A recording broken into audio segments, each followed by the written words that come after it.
Hello, everybody.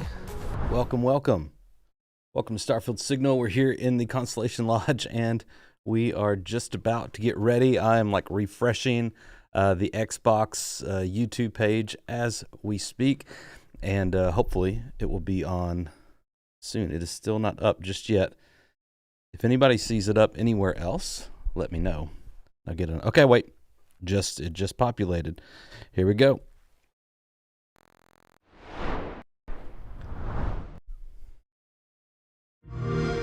Hello and welcome to the official Xbox podcast. Buffer just a second and we'll get going. YouTube has not been playing nice with ad blocker recently, if you've noticed. I'm your host, Tina Amini, and we have a very special episode today, as you can probably tell by the fact that I'm joined by Phil, Sarah, and Matt. Welcome. And we're going to talk about some updates at Xbox. We want to talk about game exclusivity. We want to talk about Activision Blizzard now that they're part of our portfolio, how that might be an impact on Game Pass. And we want to talk about hardware too and how all of this fits into the strategy at Xbox. So where should we start? So I'm going to pause it real quick just to give a quick update. If you were coming into this kind of blind, not sure what's happening, there were some rumors circulating around, even as of December, but it all kind of culminated and coalesced into kind of a fever pitch or you might even say a critical mass a couple of weeks ago.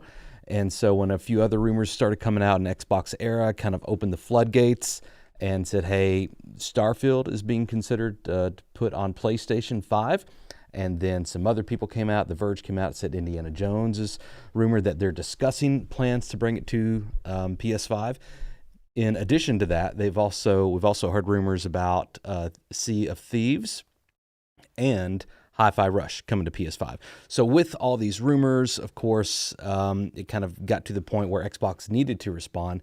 And Phil said last week, hey, we're going to give you a business update event, which I imagine was planned in some respects. I doubt it was 100% a reaction to the rumors, but they're definitely going to be responding to those rumors. So that's what this is.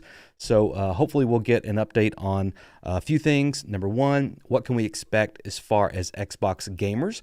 Do we expect hardware to go away completely? Are there not going to be any more exclusives? And then second, we'll know, okay, which games are planned. And then Phil and Sarah and Matt will all probably chime in with their own respective, specialties as far as what they do in the business, what their plans are, and how they intend to execute that. So that's where we are. I'm not going to waste any more of your time. Let's get going. This is pre-recorded, so this is a pre-recorded Xbox podcast, so heavily scripted. They probably did some different takes. So we're not getting this live, so it's not going to be hard-hitting journalism, but we will get some more information. After we watch this, we will take a breath and discuss it a little bit. So let me know what you think in the comments as we're going, and then we'll stop it at the end. Start, Phil. Well, let me when know we originally had planned for the show, starting back in December, how everything's sounding. I think we probably would have started with Activision Blizzard, maybe talked a little bit about the exclusivity with some of the news coming up, and then hardware. But we've had some unforeseen news that has come out. So let's just go and tackle the exclusivity question, because I know it's on the minds of a lot of people. We hear from the community, and that's an important input for us. So we made the decision that we're going to take 4 games to the other consoles, just 4 games, not a change to our kind of fundamental exclusive strategy. We're making these decisions for some specific reasons. We make every decision really with the long-term health of Xbox in mind. And long-term health of Xbox means a growing platform, our games performing, building the best platform for creators, reaching as many players as we can. We're always looking to learn as a leadership team and to grow. And we think this is an interesting point in time for us to use what some of the other platforms have right now to help grow our franchises. So we're going to do that. So these 4 titles, what are they? Can you say? I'm not going to name those games. The teams that are building those games have announced plans that are not too far away. As we know, game teams put a lot of energy into their announcements with the partners. So I don't want to take anything. I just want to pause right there and say, I don't know if that's the right move. That surprises me a lot. Why not go ahead and squelch the rumors that are going on? That's so strange. Anyway, sorry. Away from those teams. So I won't be talking about the titles specifically, but I think when they come out, it'll make sense. Can we say if either of those titles are Starfield or Indiana Jones? They are not Starfield or Indiana Jones. Well, what was the criteria in how the team was thinking about selecting those 4 titles? Let me start a little bit outside of that, and then I'll get to the 4 specific games that we're talking about right now.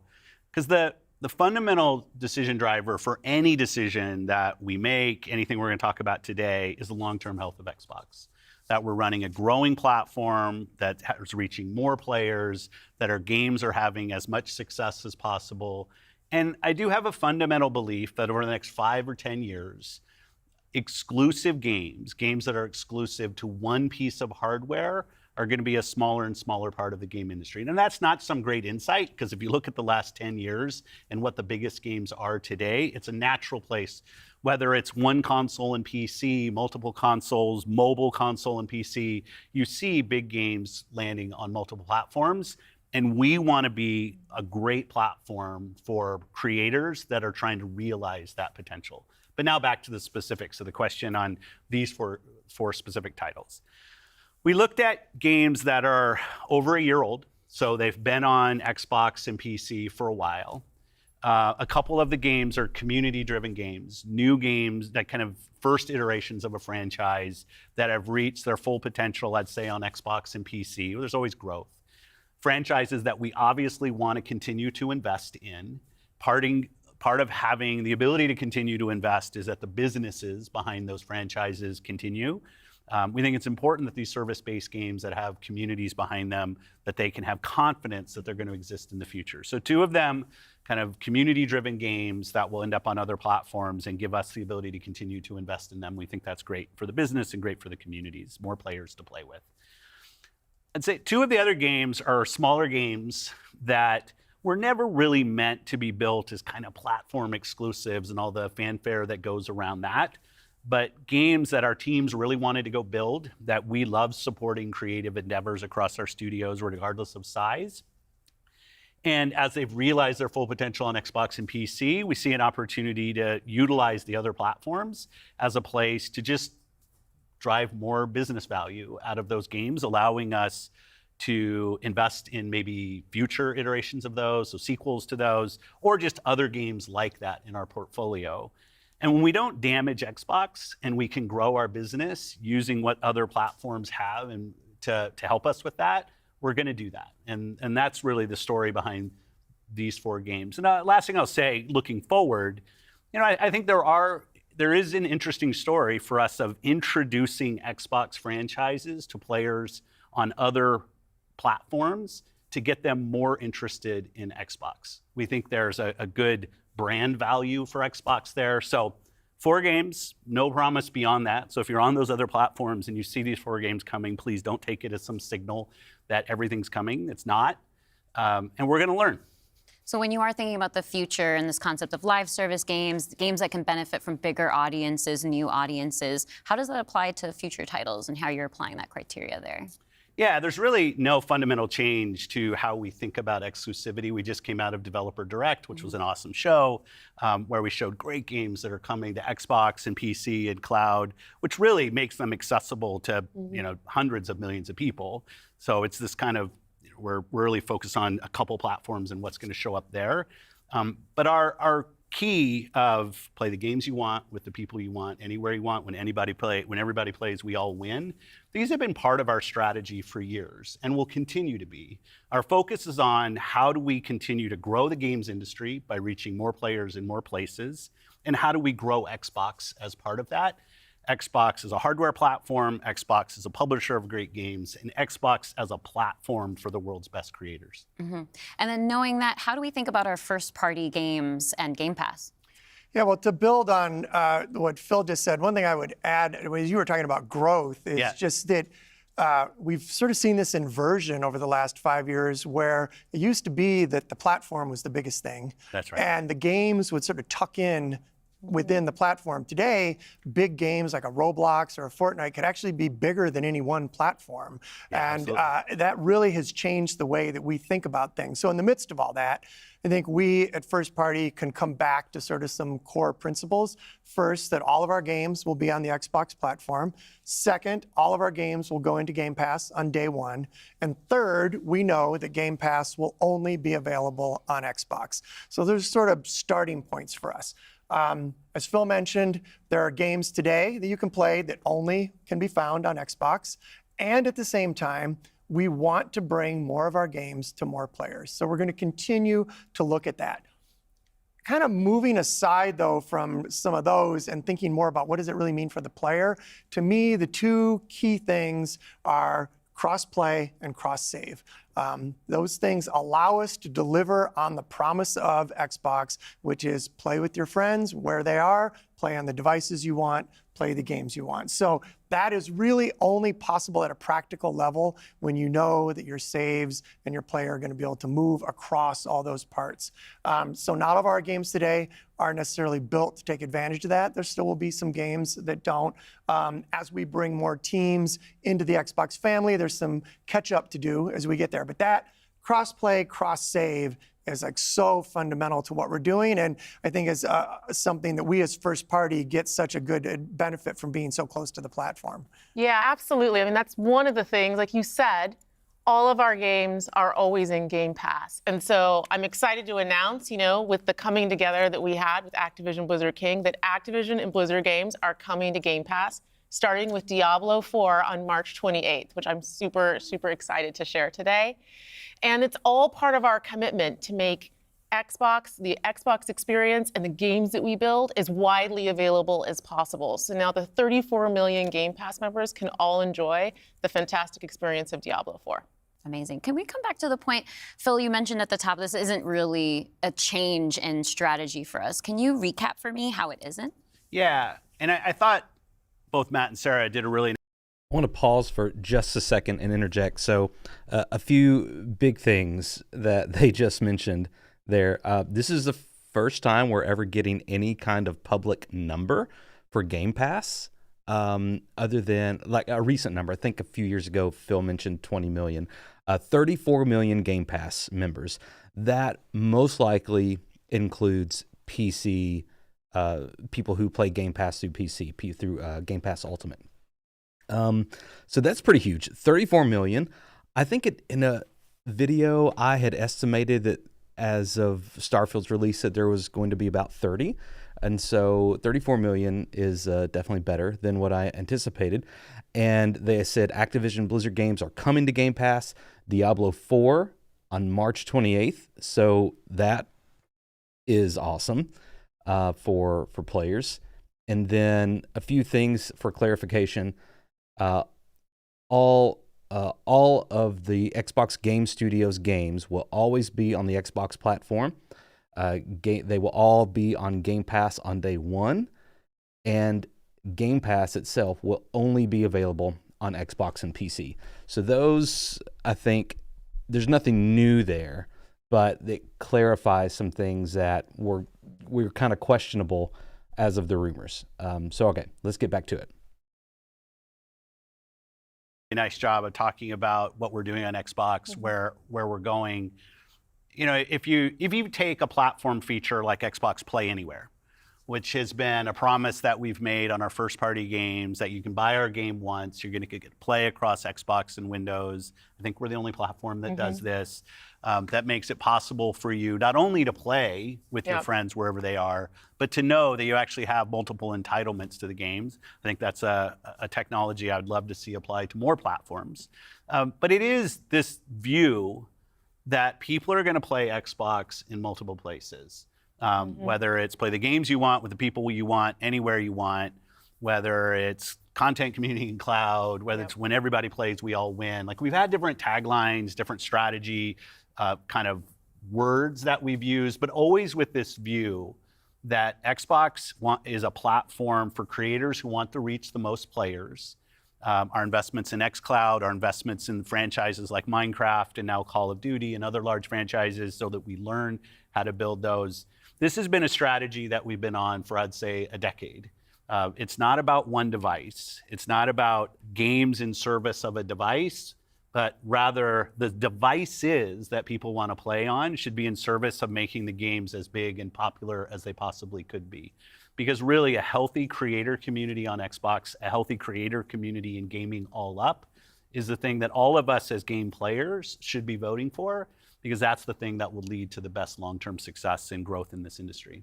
And my understanding, just from listening and learning from you three over the past few weeks, just understanding what's happening with Xbox, is that we see trends with player behavior where people are playing on multiple devices. That is the reality. And we have put some games out on multiple platforms before. So my understanding is that that's been good for players. How does that come back to the business with all of that in mind? Yeah, as you said, we have shipped games on other platforms. In fact, realistically, if you look with the addition of Activision and Blizzard and ZeniMax, we're one of the largest game publishers on PlayStation. We're one of the largest publishers on the Nintendo Switch, especially when you put Minecraft into the equation as well. And now we're one of the largest publishers on mobile platforms as well. And I bet that's it feels not good for Phil to say something that we want to back away from. We want to continue to be building great games that millions and millions of people can love, and that they can play those games where they want to go play. But we do understand the business success that Xbox has to have. Us as leaders in this business, the system today, the system that all companies that we play video games from, is a world of you got to be growing your business. Growth in our Xbox business is critical to the long-term health of Xbox. Many people know I've been on Xbox for over 20 years. And I want to make sure Xbox is in the best position for the next 20 years. That means healthy player community, healthy creator community, and healthy business. So when we look at opportunities to allow more people to play, more people engage, more people to buy, more people to subscribe, it's all about putting Xbox in the best position. And our hardware is a critical component of that. The absolute best experience somebody has on Xbox is hardware that your team builds and that people play on. But that's not going to be everybody. We fully accepted that we're going to have Xbox players across all kinds of devices. So I think a lot of people think about 2023 as this incredible year for gaming. And in a lot of ways it was. There were some really amazing releases that I think we all enjoyed. But what were the signals behind the scenes that maybe indicated how we wanted to look at the future of Xbox and how we kind of keep up with the industry? Yeah, such a good question. And I think it's, as people who care about the industry, which I assume is people who are watching this, it was an amazing year. Some great launches, some of the games that I think will stand the test of time and people will be talking about a decade from now. But it's an industry that didn't really grow. And what happens when an industry doesn't grow? You end up with some job eliminations, which we had. We had even our own hard decisions to make about building a sustainable business for ourselves, but in no way were we alone in that. When you think about a healthy industry, I want players who believe that they will find the best games on the platforms that they love. I want people who invest their careers in working here to feel like this is a place that they can be successful. And that really is down to being part of an industry that is growing. If you listen to Lisa Su, the AMD CEO, she'll say that AMD-powered consoles are likely to decline in 2024. I think there's an amazing set of games coming in 2024, but if we don't get to growing as an industry, the industry will struggle. And today there's really two choices on how do you grow the industry. Do you say I have a fixed number of players, the players that we have today, and do I find new ways to monetize those players to get more money from the players that I have? Or do you think about how do I expand the business I have by finding new players and adding those to the base of players that already play. Our focus on Xbox for the last decade has really been on that latter point of how do we make sure Xbox is growing for our players, growing for our creators, so those people are finding success on our platform, which will grow the Xbox business and put Xbox in a position to be very strong for years and decades to come.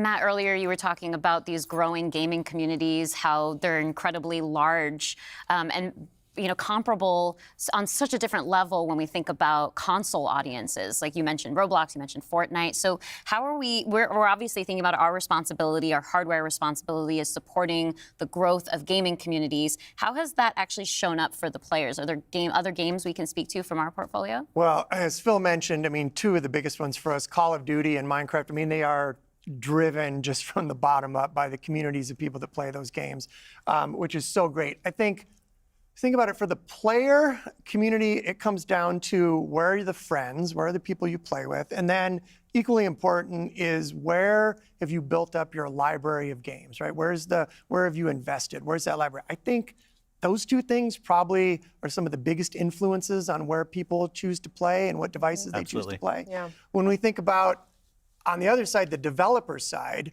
just any game developer wants their game to find the biggest audience possible. That's just the nature of building a game. You want people to enjoy and participate in what you've made. And I think we're in a unique position to deliver on that just because we are the platform. We build hardware, we've got a first-party games group, and then we've got a system that ties that together, that brings together your friends, your progression, your achievements, all of that. And I think that's really what has contributed to the momentum behind some of these communities. Yeah, absolutely. I mean, when you look at, just step back and you look at the history of the industry, we've moved from a place where it used to be that someone built and launched a game to accelerate hardware to actually the things we do with our hardware and with our platform are all in service of making those games bigger. And we think about that across all of the investments we make, the consoles we build, the investments we do with things like cross-play, cross-progression, the things that we're doing with cloud. How do we actually give more options to game creators so they can have the greatest success? I think one of the fun recent examples about this is actually Pow World. Pow World was able to launch, they were a game preview, they launched in Game Pass, they also simultaneously launched in Steam. And through the combination of those things, Pocket Pair was able to have this outsized success, and it was the largest third-party Game Pass launch ever. And that's all because we give creators options on how they can launch their games. We've got subscription, we've got retail, we've got free-to-play, we've got game preview. We have the consoles, we have our experience on PC, and they can access all of those things. And when we step back and we just look at the performance of our platform all up, we know it's working. We're at the highest level of users on console, the highest level of users on PC, the highest level of users on cloud ever. We have double-digit growth rate on PC and cloud, places where we're enabling creators to actually reach new players beyond the console ecosystem. And that's why we're leaning into it and doing more, because we see all those signals. So we're talking about the role that hardware plays for creators, for the games and those communities. What about the role that hardware plays for us as a business, for Xbox? Sorry, wanted to chime in another. Sarah Bond keeps dropping some bombs. So they said we would assume that they've had, the most gamers ever and the most, all the other stuff she said. Like, yeah, absolutely. They're not talking about in context of other consoles, but just in the context of Xbox. But she mentioned that they've been experiencing double the growth rate for PC and cloud. I definitely believe that. We haven't seen a lot of numbers on cloud yet, but given the CMA's pushback on that in Europe, whenever the whole Activision merger was happening, we know that that's a substantial avenue for the industry to drive in. I said that poorly, but that's kind of like the next frontier of gaming is cloud gaming, and Xbox is definitely poised to take advantage of Microsoft's Azure cloud infrastructure. And so there's a lot of good things happening for Xbox now, but I just wanted to stop, pause, and mention that as another kind of point to remember. All right, let me get back to it. When we look at our hardware, it really is, and Phil said this earlier, it's where you get like the most flagship seminal experience of Xbox. And it also represents a developer target. Our developers can build the specs of our hardware, and we invest to make sure they know when they do that the games are going to run great on our hardware, but they're also going to be able to be accessed across any screen because of all the other investments we make. So we're giving them an easy way to access as many players as possible. And we actually have more creators right now building for Xbox than ever before by nature, thousands of them by nature of those investments. And we got more to come. There's some exciting stuff coming out in hardware that we're going to share this holiday. And we're also invested in the next generation roadmap. And what we're really focused on there is delivering the largest technical leap you will have ever seen in a hardware generation, which makes it better for players and better for creators and the visions that they're building. And then when we're talking about hardware too, there's these other considerations that are really important to our community, probably to each one of ourselves as well. When you talk about library, because I want to dig in on that a little bit more. You know, as we talk about cloud in the wider entertainment industry, there's conversations about streaming. How is that impacting how I own my content that I've invested in? So what can we say about our stance around game preservation? Yeah, you know, one of the highlights for me of being in this position was getting to stand on stage when we announced back compat coming to Xbox One. Like, it was fantastic. People were reading the teleprompter before I could read it. I'm a slow reader, and just feeling the energy in the auditorium as we were saying that and online. You know, one of the cues I think us as being part of Microsoft take is looking at Windows and how Windows over decades has maintained software compatibility with things that are built on it.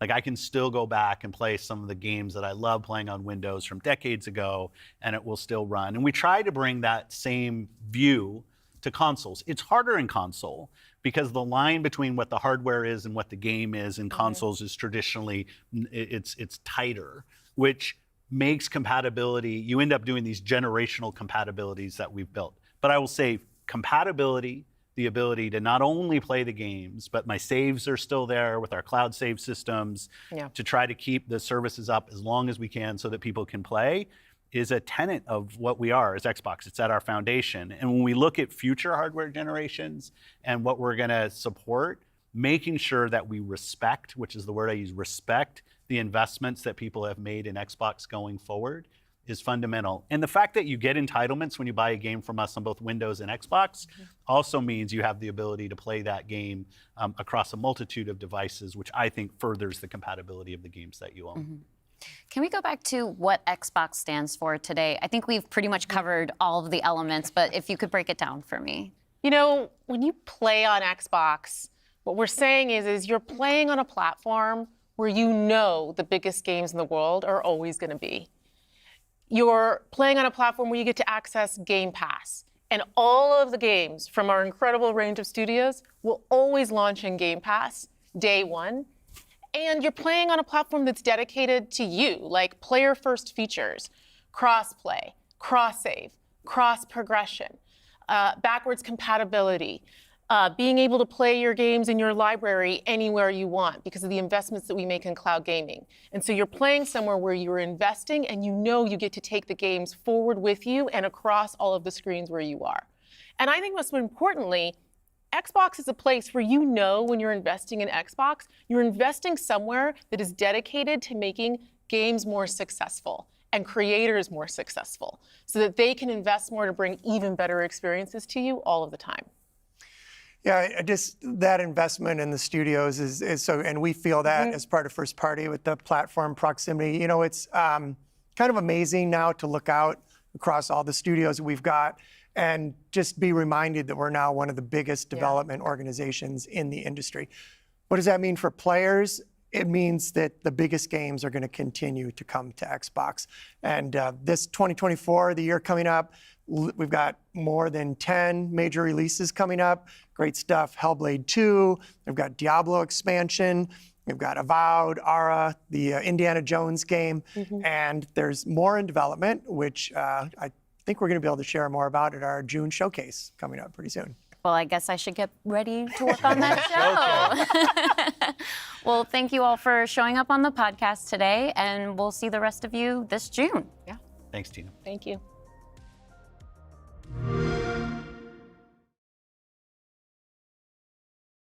All right.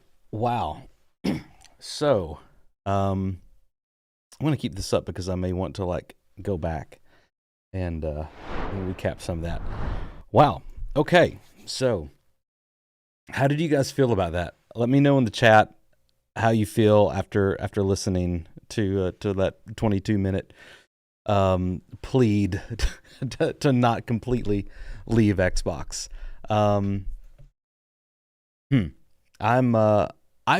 feel like they did a good job of not like panicking and making it seem so reactive, even though we kind of know that it was. At the very beginning of it, they seemed very, I don't know, Phil seemed very nervous, like this wasn't a recorded thing. It's like, Phil, they got you, man. They can give you as many takes as you need. Maybe, I don't know, he seems to kind of wear his heart on his sleeve sometimes, so maybe that's good.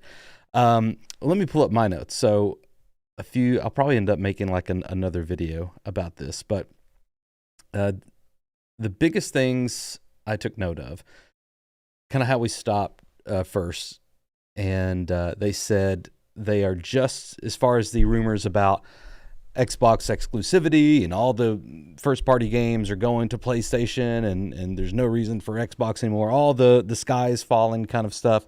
I feel like they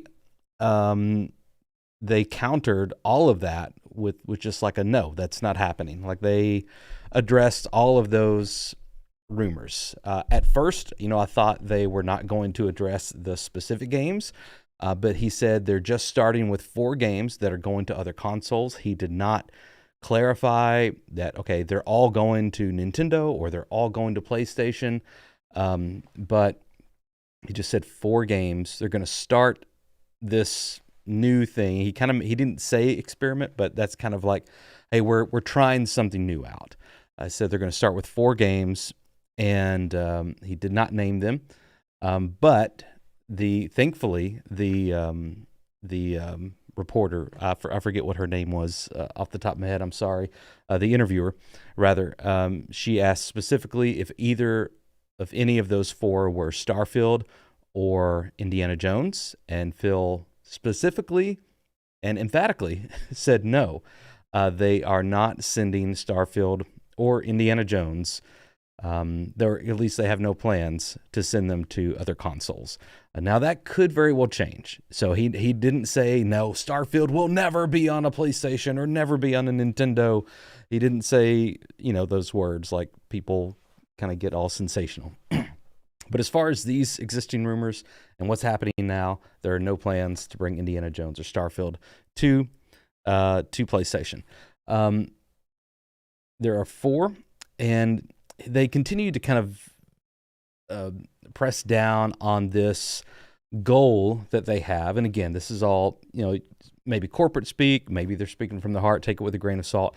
But they emphatically and continue to say how they want to grow the games industry, they want to grow Xbox, they want to grow the platform for gamers to have confidence in where they are playing. They want to grow the ecosystem for creators to be able to create games that reach more people in more places so that they can be more successful and make more games.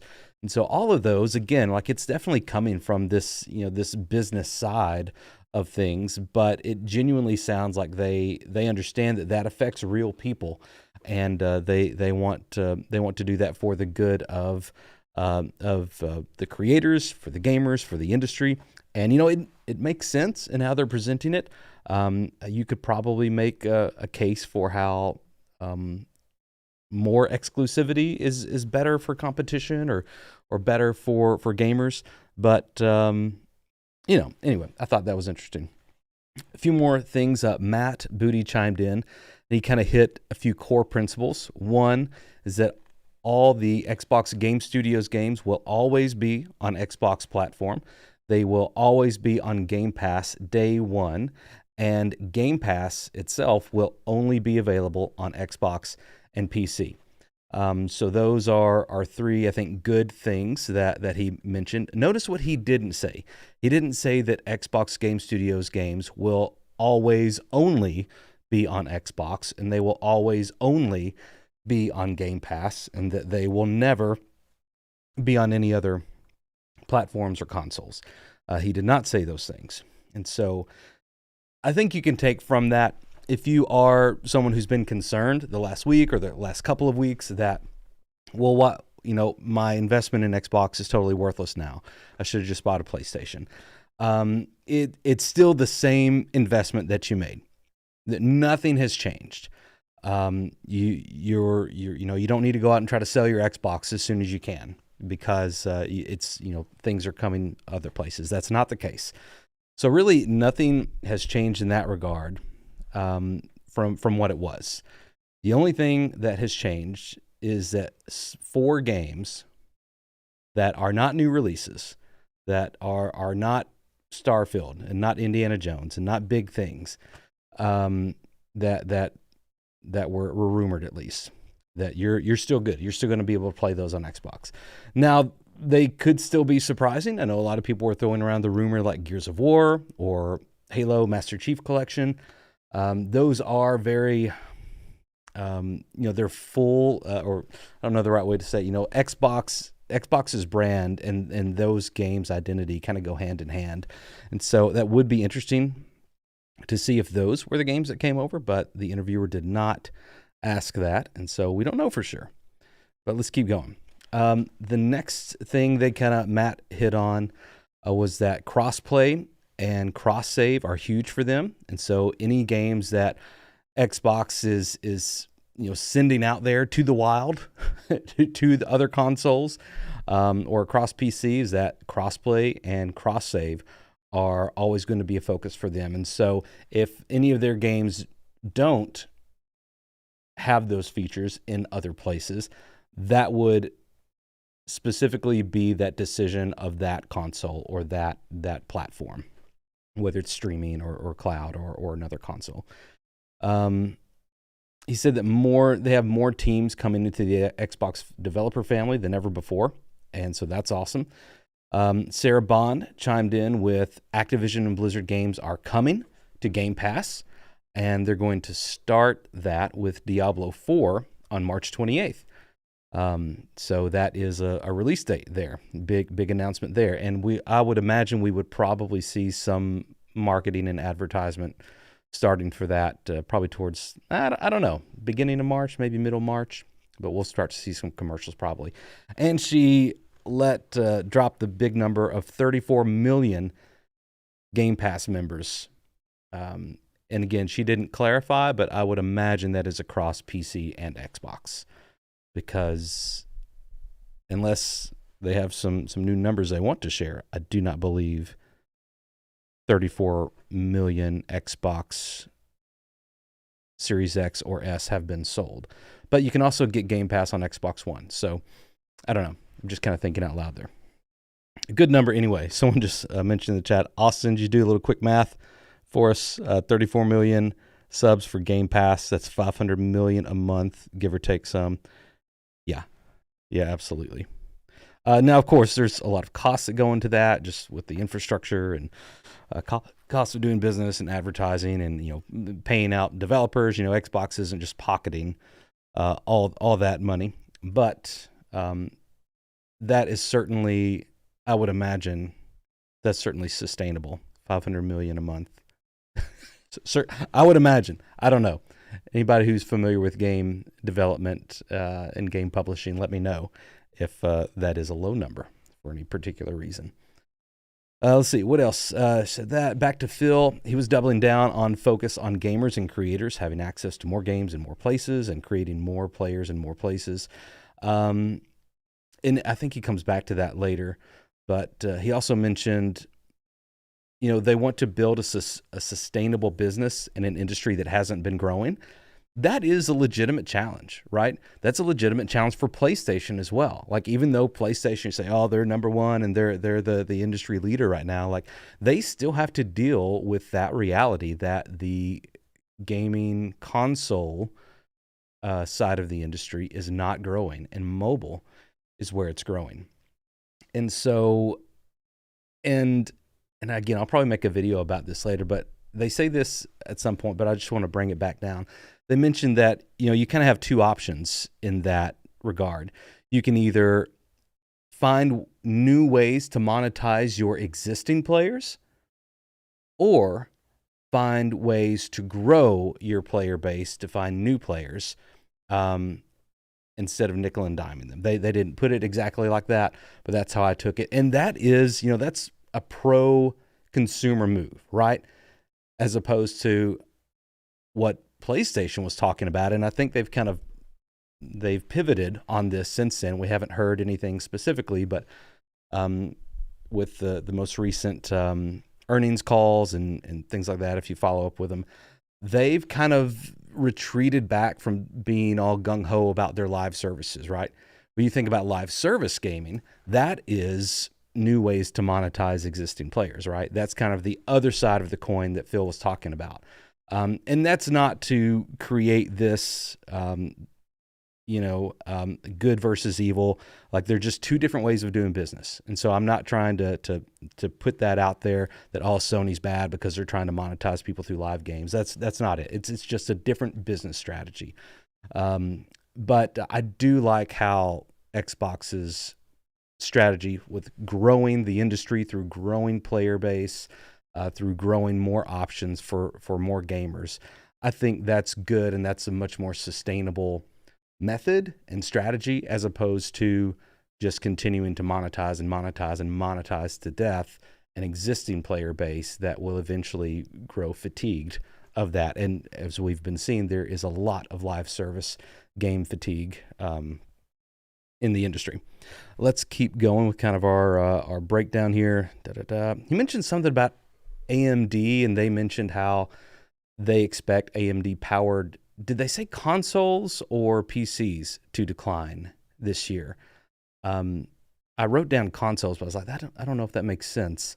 But anyway, the president or CEO of AMD mentioned that consoles or PCs will likely decline that are AMD powered. Does anybody remember that specifically? I didn't have an exact timestamp, so I don't want to just hunt and peck for that. Let's see, at around the 14-minute mark. Let's see. See, Phil kept talking about expanding the business. Okay, yeah, this is where he started talking about that. Phil talked about expanding business through finding new players, contrasting that with monetizing existing players even more. Okay, I already talked about that. They continue to bring focus back to creators and gamers. Use Pal World as an example of the benefits of their ecosystem for creators. Now, Pal World is definitely an outlier. If you wanted to chart out like a line graph or a dot graph or something, they're an outlier. That's not the norm at all. But, hey, if the layup's there, take it. And Sarah Bond did. But, they did do that through Game Pass. It certainly helped. We know that they had tons and tons of people playing through Steam, which again kind of brings back another point that Sarah Bond mentioned, that they've had double-digit growth, they've doubled the growth rate for PC. Gosh, what did she say? It was a double-digit growth on PC and cloud. I'll have to go back later and clarify that. But they're growing on PC and cloud as opposed to their console numbers. So they're definitely focused on that. At 18:30... they were saying exciting. Oh yeah, Sarah Bond mentioned that they have exciting things. This blew me away. Sorry, my mind's running 1,000 different directions right now. At around the 18:30 mark, Sarah Bond mentioned exciting things are happening in hardware that they will announce this holiday. A lot earlier than I expected to hear any kind of announcement or plans for new hardware. I thought we were still a few years away from that. She also said, correct me if I'm wrong here, I need to go back and clarify this and listen to exactly what she said. Did she say expect one of the biggest jumps in hardware technology that they've seen in a generation? Does anyone remember exactly what she said? I'm going to actually go back and hunt for that, because that is pretty significant if that's the case. She might have been referencing this When current we generation? look at our hardware, it really is, and Phil said this earlier, it's where you get get you like over the there. most flagship seminal experience of Xbox. And it also represents a developer target. Our developers can build the specs of our hardware, and we invest to make sure they know when they do that, that the games are going to run great on our hardware, but they're also going to be able to be accessed across any screen, any screen, because of all the other investments we make. So we're giving them an 18, easy right way to access as many players as possible. And we actually have more creators right now building for Xbox than ever before by nature, thousands of them by nature of those investments. And we got more to come. There's some exciting stuff coming out in hardware that we're going to share this holiday. And we're also invested in the next generation roadmap. And what we're really focused on there is delivering the largest technical leap you will have ever seen in a hardware generation, which makes it better for players and better for creators. Hardware that we're going to share this holiday. And we're also invested in the next generation roadmap. They're also invested in the next generation roadmap.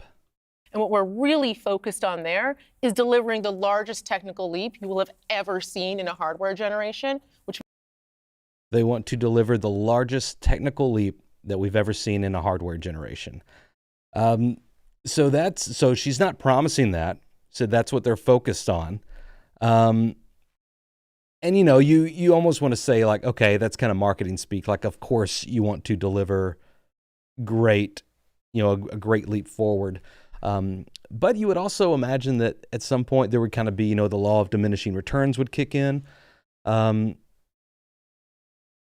So maybe with AI, they're going to be pushing AI in their consoles, things like DLSS, AMD FSR 3, yada yada, all those numbers and letters that people get excited about. I would imagine that we could see AI being a big player in the next console generation for Sony, Nintendo, Microsoft, whoever. The Ouya, the Ouya, what was that called? Anybody remember that guy? And so that's a little bit of marketing speak, but also kind of good to know that that's something that's been a directive kind of placed down to those hardware and to those technical teams. So I imagine we'll be hearing more about that this holiday. So that is exciting. Let's see, what else was there? That was one of the big things I wanted to go back and check. And Phil had mentioned they had kind of come back around to where they started. He mentioned the phrase that they want to respect the investment that people make in Xbox. And I imagine that is probably a direct like phrasing that they kind of, they wordsmithed and they word shopped and they wanted to make sure that people heard that. We want to respect the investment that people make in Xbox. And I think that's fair because that was a big question on people's minds who were, again, being all sensationalist and saying the sky is falling and all that. When you're playing, this is a note I took, when you're playing on Xbox, you know, I think Sarah Bond said this, we want you to know that the biggest games in the world are going to be available. You know that you get to take the games with you whenever and wherever you go, just kind of hearkening back to backwards compatibility and being able to play wherever with cross save and your games on wherever platforms they are. Again, very, very pro consumer.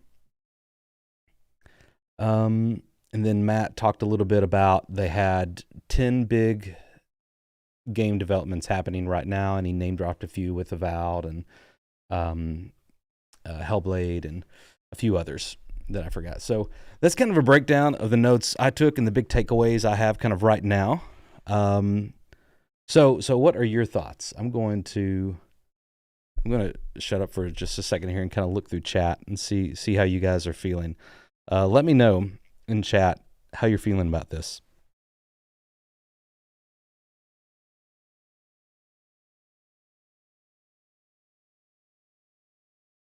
All right, let's see.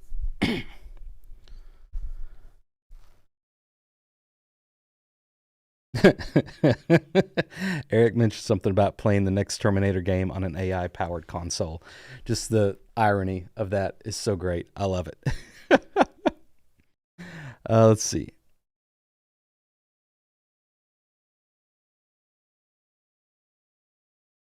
Austin mentioned he remembers someone saying the devs weren't fully pushed what this generation's hardware can do yet.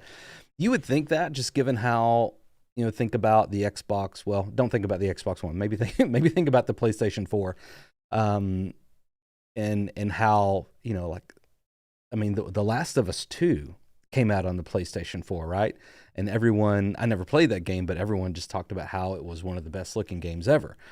So definitely towards the end of a hardware's console's life cycle, you start to see people really being able to kind of push it and massage it in new and interesting ways. Series X has DirectX 12. I'm not smart enough to know the difference between all that stuff, DirectX and all that.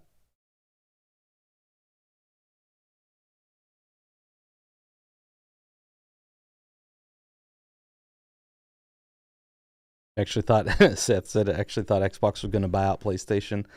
They probably have the money to, if they would be allowed to. I don't think that would happen though. Satya, the Microsoft CEO, man, he seems to be hardcore though. He's making some moves for sure. Let's see, I'm trying to scroll back through here.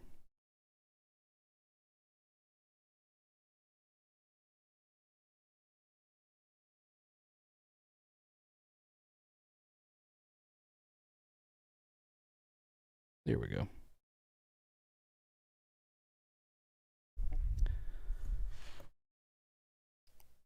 Yeah, Austin mentioned maybe an Xbox Series Pro. It'd be interesting to see kind of what kind of naming convention they have. I remember at the beginning of this generation, though, like I was very, I'm like in this space, right? I was very confused about Xbox because I think at the very beginning they called it the Xbox One Series S and the Xbox One Series X. Like they were still dedicated to that Xbox One naming convention, and it was too much. So it was kind of like the Wii U, right? Like people didn't know, like, okay, so is this just like an update? There's two new consoles coming out, so I can either buy the Xbox One, the Xbox One Series S, or the Xbox One Series X, and like that's too much. And then they finally dropped the Xbox One and just went to Xbox Series X and S. That is much, much better. So yeah, we might see the Xbox Series Pro. That would be cool.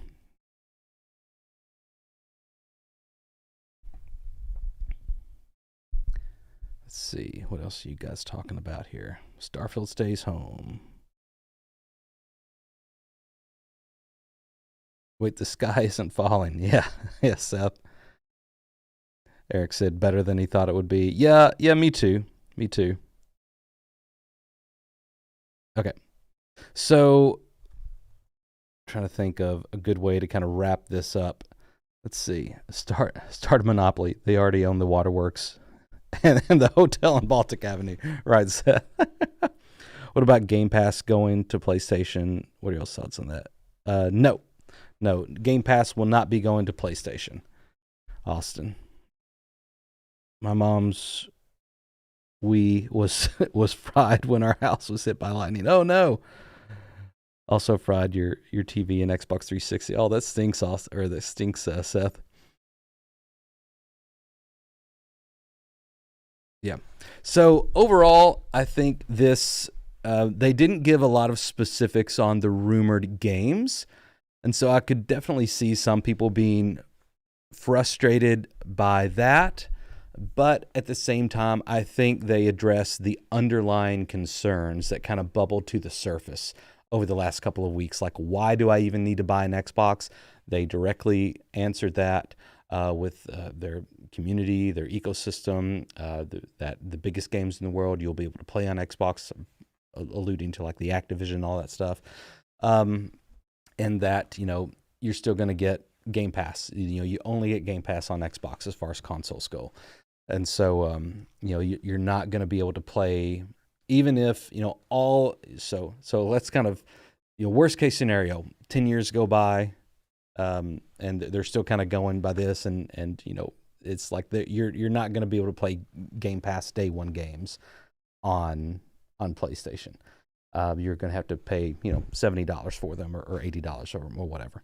So yeah, Game Pass still is what they've already said. It's what they're still saying. Game Pass will not be on any other consoles, whether it's Nintendo or PlayStation or anything else. Game Pass is only available on Xbox and PC. And I think we also got just like a good update on just some general things, like just a good general business update. As far as their focus on players, their focus on their community, their focus on creators. And so I think all of this was really good. The only thing that it was missing that I would have liked some more info on were those 4 games that are coming. We can expect or suspect maybe that 2 of those are Hi-Fi Rush and Sea of Thieves, given the breadth of rumors that are going on about those. But the other 2, we don't know. They mentioned that they were very like community based. So I'm not exactly sure kind of what that means, but I imagine we'll hear soon what that means. Yeah. Thank you guys for tuning in today.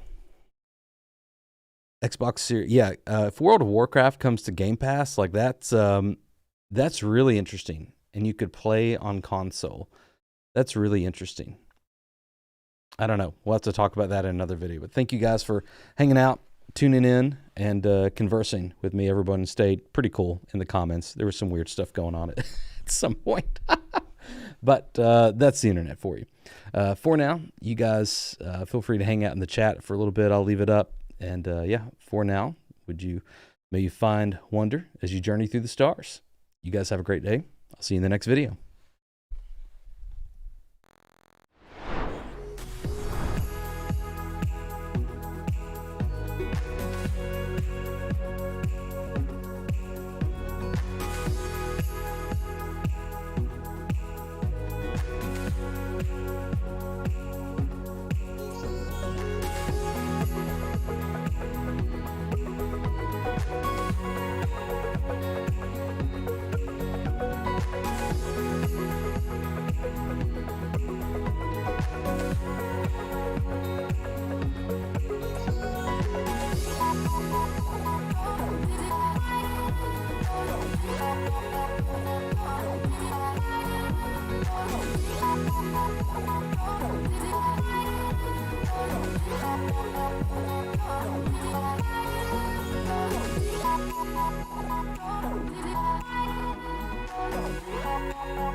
Oh,